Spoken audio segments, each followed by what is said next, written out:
We are the Sharpest group, and we have done our paranormal project on satanic panics. This project was completed by Jackie Derrick, Catherine Bailey Johnson, Caitlin Lunam, and Molly Sharp.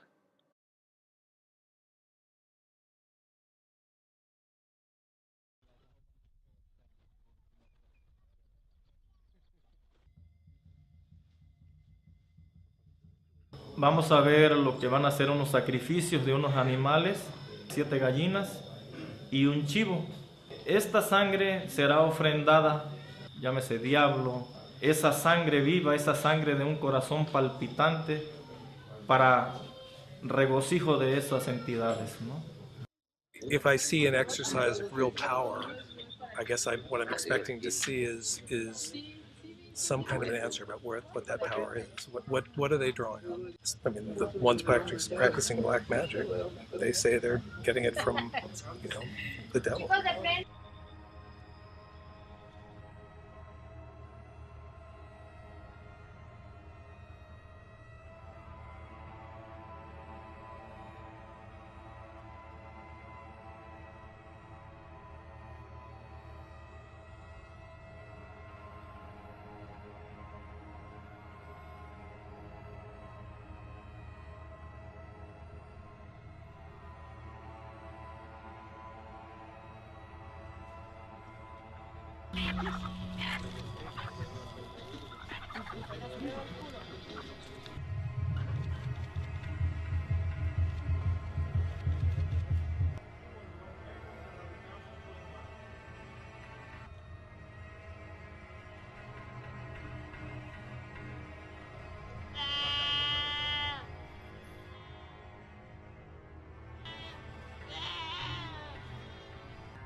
They're right now doing a dark satanic ritual, and it's very dangerous.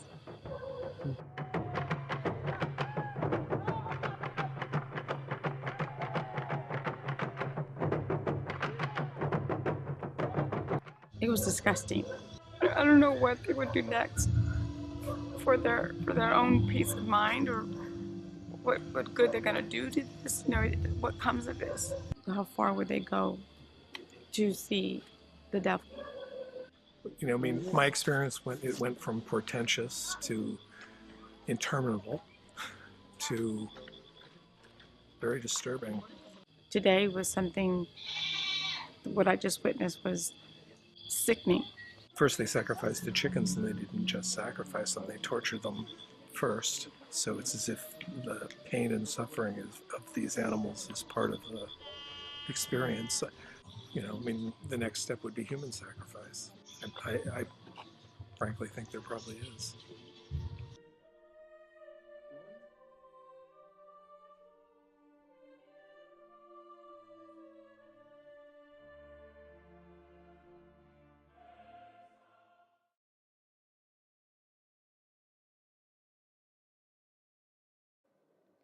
In satanic cults, people are murdered by cult members and their bodies are sacrificed to Satan.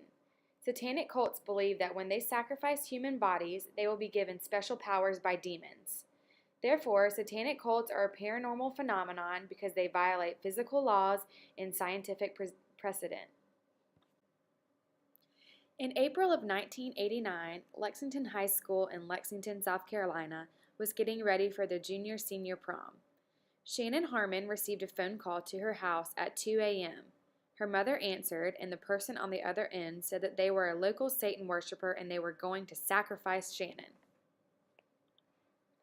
After the strange phone call, Shannon and her parents contacted the Lexington Sheriff's Department, and a deputy was assigned to protect Shannon and even had to sleep over at her house every night. The sheriff's department wiretapped into the Harmons' house phone and was able to trace the call to another house in Lexington. When they questioned the man who owned the house, he mentioned seeing Shannon's photograph from prom in the state newspaper. Unfortunately, no arrests were made, but the deputies stayed protecting the Harmon household for about 4 days, and they even followed Shannon to prom. In analyzing satanic panics, there are certain criteria that must be followed. First, we need to figure out what exactly is the specific claim that we are trying to reach. We also need to find out the specific context that follows the claim. There needs to be explanation provided that dives into unknown forces and argument fallacies. There can also be alternative explanations for the claim. We need to decide if the claim is testable, if it has been tested previously, and if it's reliable. First, we will go over the analysis. What is the specific claim? In satanic cults, they worship Satan by sacrificing specific humans. Most of the time, they do this by murdering humans. The next part of the analysis is figuring out what is the specific context. In satanic cults, people are kidnapped and murdered by the members of the group as sacrifices to Satan. The members believe that if they sacrifice humans, they will get powers from demons. Next in the analysis, we want to figure out what is the explanation provided. One of the explanations provided by a satanic cult member was that they thought that sacrificing humans would grant them immunity from law enforcement for their drug smuggling operations. In continuing our analysis on satanic cults, we researched alternate explanations. The first alternate explanation would be social impact theory. The social impact theory deals with the explanation of the panic side of things. When one person in a crowd or in a community is panicking or freaking out over the satanic cults, this tends to spread like wildfire and makes everyone else in the crowd and the community also start to panic and worry, and it just keeps building on and on from there. Another alternative explanation is feedback loops, which happen in satanic panics, just like it happens in the witch trials. The panic fades in, then fades out. Then after a period of time, the panic comes back. The last alternative explanation is an emotional lock-in. When people or communities hear about these rituals or satanic cults and sacrifices, their emotions tend to heighten and reach high levels. This allows them to affect the people around them, whose emotions then also get heightened and start to get all whipped up. The next part of the analysis is trying to decide if the claim is testable.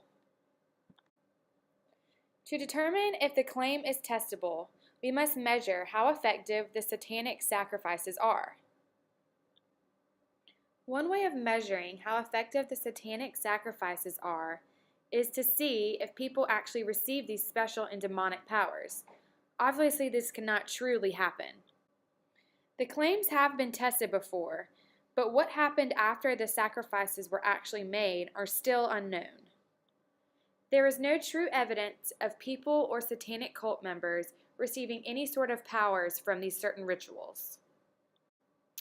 In conclusion, it has been discovered that satanic cult rituals occur in various social settings. There's always a lot of people and cult members that participate in these rituals. It also creates satanic panics in the communities in which the rituals have happened. The demands and ideas about sacrificing animals and people to Satan most likely did not come from Satan's personal demands to the sacrificer. The goals of these sacrifices are often very personal and give a psychological high to the individual that does the wrongful act. It is common sense that sacrificing something or someone will lead to more violence in the future, and that is exactly what the cult members want. Therefore, when they make these sacrifices, they are investing themselves deeper into a life of sin mentally, but not by the hand of Satan himself. The satanic cult members do not receive the increase of power that they originally strived to achieve when they kidnapped and murdered humans and animals and offered up their body parts. Our main source came from Shannon Sharp. This was a personal interview that we put together with her. She is the main character of the story on the satanic cults that we first described in our project. Shannon is actually Molly's mom, and she experienced the satanic cults firsthand when she was a senior in high school. It was very interesting getting to sit down with her and ask her about how it happened, what the community acted like when this happened, and all of the details from the satanic cults. Another one of our main sources came from the amazing and awesome lectures of Dr. Markovsky's presentations in class. From all the members of the Sharpest group, we would like to thank you for viewing our paranormal presentation on satanic cults.